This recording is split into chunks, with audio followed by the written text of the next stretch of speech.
ارشد شریف کی شہادت، فوج پر حملہ، گھٹیا سیاست، یہ وہ تین موضوعات ہیں جو پاکستان میں مسلسل زیر بحث ہیں۔ ان حالات میں عمران خان کا لانگ مارچ روکنے کی حکومتی کوششوں کو بڑا دھچکا لگا۔ سپریم کورٹ سے بڑا فیصلہ آ گیا ہے۔ وفاقی حکومت نے لانگ مارچ فوراً روکنے کی استدعا کی، مگر اسے عدالت عظمیٰ نے مسترد کر دیا۔ ایڈیشنل اٹارنی جنرل نے عمران خان کا لانگ مارچ روکنے کی استدعا کی تھی۔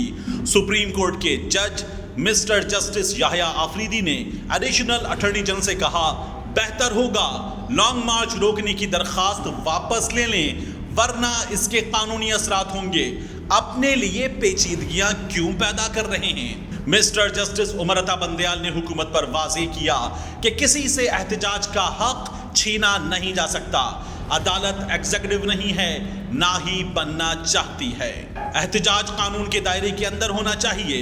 Chief justice mister justice Umar Ata Bandial نے کہا کہ قانون کے مطابق احتجاج سب کا حق ہے۔ 31 اکتوبر سے قبل کوئی مسئلہ ہو تو عدالت یہاں موجود ہے۔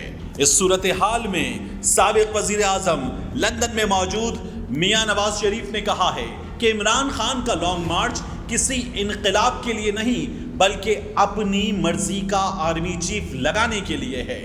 انقلاب عمران خان کی 4 سالہ حکومت میں عوام دیکھ چکی ہے۔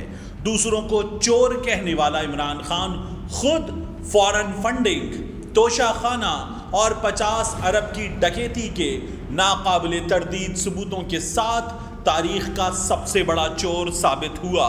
لانگ مارچ کے حوالے سے سپریم کورٹ نے توہین عدالت کیس میں عمران خان سے جواب طلب کر لیا۔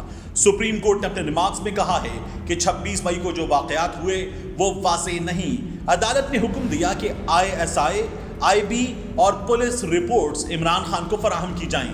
تینوں رپورٹس کی روشنی میں عمران خان 31 اکتوبر تک جواب دیں۔ عدالت نے عمران خان کے وکلا بابر اعوان، فیصل چودھری سے بھی جواب طلب کر لیا۔ دوسری جانب حکومت نے PTI کا لانگ مارچ روکنے کے لیے پیسہ پانی کی طرح بہانا شروع کر دیا۔ وزارت خزانہ نے صورتحال سے نمٹنے کے لیے 41 کروڑ روپے جاری کر دیے ہیں۔ یہ رقم وزارت داخلہ نے مانگی تھی اور اب یہ رقم وفاقی وزیر داخلہ رانا ثناء اللہ کے ماتحت وزارت داخلہ کو منتقل کر دی گئی ہے۔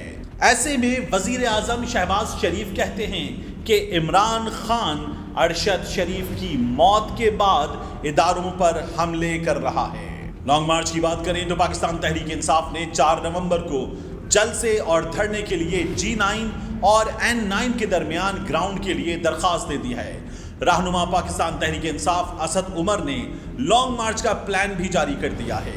عمران خان کی قیادت میں لانگ مارچ 29 اکتوبر کو لاہور سے روانہ ہو کر مرید کے کاموں کی، گجرانوالہ، ڈسکا، سیالکوٹ، سنبڑیال، وزیر آباد، گجرات، لالا موسا، کھاریاں، جہلم، گوجر خان، راول پنڈی سے ہوتے ہوئے 4 نومبر کو اسلام آباد پہنچے گا۔ سارے پاکستان سے قافلے اس دن اسلام آباد پہنچیں گے۔